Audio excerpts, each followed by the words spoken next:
حکومەتی هەرێمی کوردستان گروپی ڕوبەڕووبوونەوەی قەیرانەکان لە دوای سەرهەڵدانی قەیرانی داراییەوە حدودی 34 بڕیاریان دەرکردووە کە 14یان جێبەجێ کردووە ئەوانەیان جێبەجێ کردووە کە لە دژی خەڵکی کوردستانە.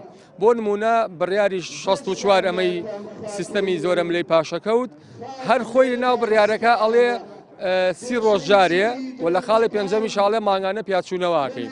ئەگەر ئەوان مەبەستیانە ژیانی خەڵکیان بەلاوە مەبەستە، ئەگەر حکوومەت ئامرازێکە بۆ خزمەتکردنی خەڵک ئامرازێک نییە بۆ دەوڵەمەندکردنی نوخبەیەکی ناوێچێتی و پارتی بێن ئەو بڕیاری خۆیان جێبەجێکرد. پەیامی ئێمە پەیامی زانستە، هەروەها ئەم وەزعام بارودۆخە بەم شێوەیە بەم پینە و پەڕۆیە چارەسەر ناکرێ. لەبەرەوە ئێمە خەباتەکەمان خەباتێکی مەدەنیە، دوور لە توندوتیژی، بە هیچ شێوەیەک باوەڕمان بە توندوتیژی نییە. هەرچەندە دەسەڵات زۆر مەحاوەلاکە کە ئێمە بەرەو توندوتیژی ڕاکێشەیە، لەبەرەوە ئێمە داوای مافی ڕەوای خۆمانەکەین. معقول نییە لە وڵاتێکە بژیت تۆ ئاستی بژێوی خەڵک بەم شێوەیە بێ.